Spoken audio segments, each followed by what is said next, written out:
పరిస్థితి చూస్తే కనుక చాలా మంది సాధు సంతులు అయోధ్య నిర్మాణాన్ని అయితే సమర్థించడం జరిగింది, మనకు తెలుసు. మరి ప్రారంభోత్సవాన్ని మాత్రం వ్యతిరేకిస్తున్నారు వీళ్ళంతా. కారణం ఏమనుకోవచ్చు? ఇవన్నీ ప్రారంభోత్సవాన్ని వ్యతిరేకించడం, నిర్మాణాన్ని వ్యతిరేకించడం ఇవన్నీ చేస్తే ఒక చిన్న మాట చెప్తానండి. ఎవడో వచ్చి 1528 మనకు కరెక్ట్ గా, ఇఫ్ ఐఎమ్ నాట్ రాంగ్, 1528లో అయోధ్యలో బాబ్రీ మసీదు నిర్మాణం జరిగింది. అంటే అప్పటికి దేవాలయాన్ని ధ్వంసం చేసేశారు. మరి 1528లో బాబ్రీ మసీదు నిర్మాణం చేసేటప్పుడు శాస్త్రం ఏమైంది? మన శాస్త్రాలు అరే ఇది శాస్త్రయుక్తంగా కరెక్ట్ కాదు, మీరు ఇక్కడ కడుతున్నారని ఈ శాస్త్రం ఏమైనా ఆ రోజు నిలబడిందా? చెప్పండి. మన శాస్త్రాలు ఎంత పవిత్రమైనవి, ఎంత ఉత్కృష్టమైనవో మనందరికీ తెలుసు కదా. అవునండి. మనం దాన్ని ఆదరిస్తున్నాము, అది గౌరవిస్తున్నాము. తస్మాత్ శాస్త్రం ప్రమాణంతే కదా. అవునండి. మరి మన నలంద తక్షశిలలో మన యొక్క శాస్త్రాలు, వేదాలని, ఆ కట్టలు గుట్టలుగా ఉన్నటువంటి మన సంస్కృతి సాహిత్యాన్ని తగలబెడుతున్నప్పుడు ఈ వాదన ఎక్కడ పోయింది? నలంద తక్షశిల ఇలాంటి విశ్వవిద్యాలయాల్ని నాశనం చేసి అక్కడ ఉన్నటువంటి వ్యవస్థనంతా నిర్మూలన చేసి దాన్ని తగలబెట్టిన రోజున ఈ వాదన ఏమైంది? అయోధ్యలో రామ మందిరాన్ని పగలగొట్టినప్పుడు ఈ వాదన ఏమైంది? అక్కడ 1528లో బాబ్రీ మసీద్ కడుతున్నప్పుడు ఈ వాదన ఏమైంది? అంటే ఇవన్నీ ఈ రోజు కాదండి, అవన్నీ అబద్ధం అండి, అవన్నీ పెద్ద ఏమి కాదండి. చక్కగా ఆలయం అయింది. ఈ రోజు రామ మందిరాన్ని మనం అందరం సాకారం చేసుకున్నాం. అలాగే రాముడి యొక్క ప్రతిష్ఠ జరుగుతుంది. ఈ రోజు మోడీ గారు ఈ రోజు ఉంటారండి, ఆయన ఏం పర్మనెంట్ కాదు కదా. మనకు పర్మనెంట్ గా ఉండబోయేది ఎవరు? రాముడు కదా. అంతే కదా. ఇప్పుడు అశోక్ సింఘాల్ గారు తర్వాత చాలా మంది దీనికోసం నిరీక్షించి వాళ్ళ ప్రాణాలే త్యాగం చేశారు. పెద్ద పెద్దలందరూ కూడా దీంట్లో ఎంతో మంది కరసేవకెళ్లి ఆత్మత్యాగం చేశారు, జైల్లో పడ్డారు. ఇప్పటికీ చాలా మంది బ్రతికున్నారు ముసలి వాళ్ళుగా.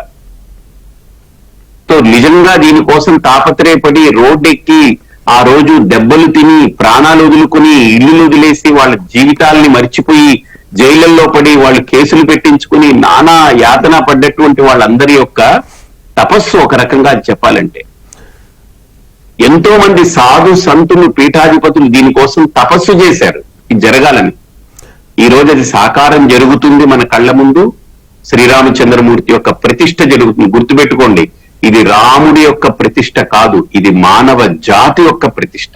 చాలా చాలా మంచి విషయం స్వామీజీ. అయితే ఇక్కడ ఒక చిన్న లాజిక్ ఏమిటంటే, వాళ్ళు అనేది అయోధ్య ఆలయం లోపల ఇంకా పూర్తి స్థాయిలో నిర్మాణాలు ఏవి పూర్తి కాలేదు. ఆలయం పూర్తి కాకుండా విగ్రహ ప్రతిష్ఠ చేయొచ్చా అంటే ఆగమ శాస్త్రం ప్రకారం చూసుకోవచ్చు, లేదా అంటే స్థపతులు చెప్పిన దాన్ని బట్టి కానీ, ఇలా అంటే చాలా చాలా విషయాలు ఇందులో నిబిడీకృతమే ఉన్నాయి. మరి వీటన్నిటిని చూస్తే ఇది ఎంతవరకు కరెక్ట్ అనిపిస్తోంది? ఇప్పుడు రాముడిని ఎక్కడైతే ఇప్పుడు ప్రతిష్ఠ చేస్తున్నారో ఈ రోజు విగ్రహాన్ని, ఆ ప్రతిష్ఠ చేసే ప్రదేశంలో నిర్మాణం అయిపోయింది. అక్కడ మిగతావి తడిపొడి బయట ఎక్కడైనా ఉంటే ఉండొచ్చేమో, కానీ ఎక్కడైతే శ్రీరామచంద్రమూర్తి యొక్క ప్రతిష్ఠ జరుగుతుందో, బాలరాముడి యొక్క ఆలయము ఎక్కడైతే ఈ రోజు ప్రతిష్ఠ చేసుకుంటున్నామో ఆ ప్రతిష్ఠ జరిగేటువంటి ప్రదేశము పూర్తయిందనేటువంటిది సంకేతం. నాకు అక్కడికి వెళ్లి నేను 2-3 పండితులతో మాట్లాడి చర్చించి వాళ్ళు ఎవరైతే యంత్ర ప్రతిష్ఠ చేశారో వాళ్ళతో మాట్లాడి మీకు చెప్తున్నాను ప్రత్యక్షంగా. నేను ఊరికినే చెప్పేట్లేదు, ఎవరో చెప్పారా లేకపోతే ఏదో కబురు వెళ్ళింది కాదు. నేను వెళ్లి చూడలేదండి. ఎవరైతే ఇప్పుడు అక్కడ ఉన్నారో అయోధ్యలో, నేను లైన్ లో కూడా పెట్టగలను వాళ్ళని, ఎవరైతే యంత్రము లిఖించి దానికి కొన్ని కోట్ల నామము జపించి ఒక సుమారుగా 2 సంవత్సరాలుగా దానిపై 2 కాదు 3.5 సంవత్సరాలు ఆ యంత్రము తయారు చేసి దానికి కోట్ల నామము జపించి మన ఆంధ్ర నుంచి వెళ్ళింది. ఎక్కడి నుంచో కాదు, అన్నదానం చిదంబర శాస్త్రి గారు స్వయంగా దాన్ని తీసుకెళ్లారు, ఆయన చేసింది. నాకు వారితో చాలా సన్నిహితమైన అనుబంధము. వారు నా దగ్గరే నాకు వస్తూ ఉంటారు, నేను వారిని కలుస్తూ ఉంటాం, ఇద్దరం పరస్పరం మాట్లాడుతూ ఉంటాం. అలాంటి అద్భుతమైన ఒక ఘట్టం అది. ఆయన అక్కడ ఉన్నారు ఇప్పుడు. ఈ రోజు ఉదయం కూడా మాట్లాడాను, నిన్న కూడా మాట్లాడాను. కాబట్టి ఎక్కడైతే ఈ రోజు శ్రీరామచంద్రు, గొప్ప విశేషం ఏంటంటే ఆ ఆ విగ్రహాన్ని ఆ శిల్పి ఏదైతే ఆ మూర్తిని చెక్కారో అతను దక్షిణాది నుంచే వెళ్ళాడు.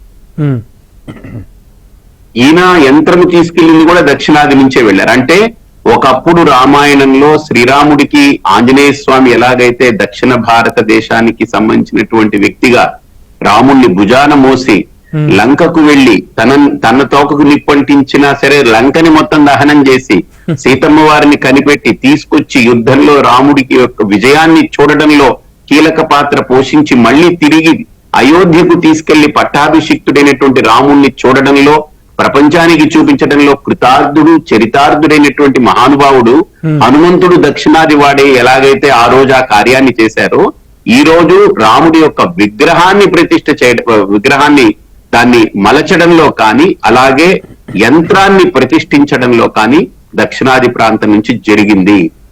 వారు స్వయంగా నాతో మాట్లాడడం జరిగింది. సంతోషం, అద్భుతంగా ఉంది. అద్భుతం స్వామీజీ. అండ్ స్వామీజీ ముఖ్యంగా ప్రస్తుతానికి ఇది ఎందుకంటే హెచ్ఎం టీవీ ద్వారా నేను కోట్ల మంది తెలుగు ప్రజానికానికి ఈ మాట చెప్పాను. మిగతా వాళ్ళు మరి చూసొచ్చి చెప్పారా లేదా నాకు తెలియదు, కానీ ఇది అక్కడ ఉంటున్న వ్యక్తి ప్రత్యక్షంగా నాకు చెప్పినటువంటిది నేను మీకు చెప్తున్నాను. అన్నదానం చిదంబర శాస్త్రి గారంటే ఆయన అల్లా టప్పాగా ఏదో ఉండి అలా ఇలా ఉన్నటువంటి వ్యక్తి కాదు. కాబట్టి దానికి ప్రత్యక్షమైన ప్రమాణం మన దగ్గర ఉంది. తప్పకుండా స్వామీజీ. అలాగే ప్రస్తుత పరిస్థితుల్లో చూస్తే కనుక పార్లమెంట్ ఎన్నికలు సమీపిస్తున్నాయి. అయోధ్య రామాలయ ప్రారంభోత్సవం ఖచ్చితంగా ఎన్నికల స్టంటే అని కొంతమంది అంటున్నారు. దీనిపై స్వామీజీ సమాధానం ఏంటి? ఏమండి, ఇప్పుడు నేను పెళ్లి చేసుకుంటుంటే తుఫాన్ వచ్చిందని చెప్పి తుఫాన్ వచ్చింది, ఈయన పెళ్లి చేసుకున్నాడు కాబట్టి తుఫాన్ వచ్చిందని అంటే మనం ఏం చేస్తాం దానికి? ఇప్పుడు పెళ్లి ముహూర్తం పెట్టుకున్నామండి, తుఫాన్ వచ్చిందండి, దానికి మనం ఏం చేస్తాము? అవును, పెళ్లికి తుఫానికి సంబంధం ఏంటి? ఇప్పుడు ఎన్నికలు రాకపోయినా రామ మందిర నిర్మాణము రాముడి యొక్క ప్రతిష్ట 2024లో జరపాలనేటువంటిది సంకల్పం జరిగింది.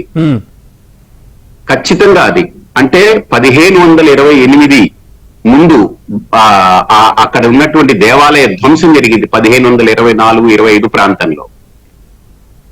సరిగ్గా మనకు 2024 అంటే ఎన్ని సంవత్సరాలు అయింది ఇప్పటికీ? అవునండి, 500 సంవత్సరాలు దాటిందండి. అవును, సరిగ్గా 500 సంవత్సరాలు అయిన తర్వాత మన చరిత్ర నిర్మించుకుంటున్నాం. అప్పుడు 1524-25 మధ్య భాగంలో ఆలయాన్ని ధ్వంసం చేశారు. 1528లో బాబ్రీ మసీదు నిర్మాణం జరిగింది.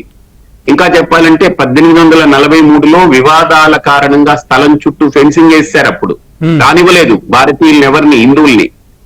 1949 అప్పుడు మనకు స్వాతంత్రం వచ్చింది. అప్పుడు మసీదులోకి వెళ్లి అక్కడ ఉన్నటువంటి హిందువులు లోపలికి వెళ్లి రాముడి యొక్క విగ్రహాలు, శ్రీరాముడికి చెందినటువంటి ఆ అయోధ్యకు చెందినటువంటి రామచంద్రమూర్తికి చెందిన ఆనవాళ్ళని గుర్తించారు. 1950లో ఫరీదాబాద్ సివిల్ కోర్టులో 2 పిటిషన్లు దాఖలు చేశారు దీనిపైన 1950లో. ఆ తర్వాత 1986లో హిందువుల ప్రార్థనకు అనుమతి ఇచ్చారు ఫరీదాబాద్ కోర్టు. అంటే మీరు వెళ్ళి దర్శనం చేసుకోవచ్చు. నేను కూడా 1990లో అక్కడ జరిగినప్పుడు అక్కడ ఒక యాగం కూడా జరిపాం. 1997 2001 ఆ ప్రాంతంలో అనుకుంటా. అలాగే 93లో నేను వెళ్ళినప్పుడు జస్ట్ లోపలికి చాలా పెద్ద సెక్యూరిటీతో వెళ్ళి జస్ట్ దూరంగా ఎక్కడో మన రాముని జైల్లో పెట్టినట్టుగా దాన్ని ఉంచి అక్కడ చిన్న బాలరాముడు బాలాలేలాగా పెట్టి దాన్ని ఏదో దూరం నుంచి మనకు చూపించే కళ్ళకు కూడా కనపడేది కాదు.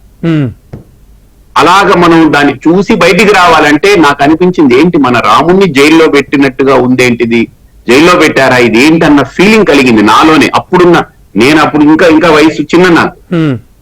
సో ఆ తర్వాత 1992లో ఏంటంటే అక్కడ మసీదు యొక్క ఆనవాళ్ళనన్నీ కూడా తొలగించారు కార్యకర్తలు, కరసేవకులు. అవునండి.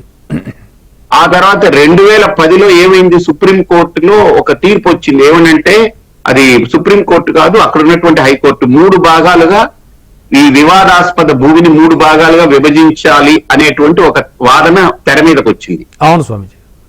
ఆ తర్వాత 2011లో అలహాబాద్ కోర్టు ఈ తీర్పు పైన సుప్రీం కోర్టు స్టే ఇచ్చింది 2011లో. ఇప్పుడు అంటే దీనికి సంబంధించింది జరిగింది కదిలిందంతా కూడా అప్పటి కాంగ్రెస్ హయాంలోనే కదా. అవును. దాని మరి కాంగ్రెస్ వాళ్ళ వల్ల జరిగిందని అంటామా, లేకపోతే ఇప్పుడు మోడీ గారి వల్ల బీజేపీ వల్ల జరిగింది కాదు కదా. హిందువుల సంఘటన, హిందువుల యొక్క ఆత్మబలం వల్లనే జరిగింది.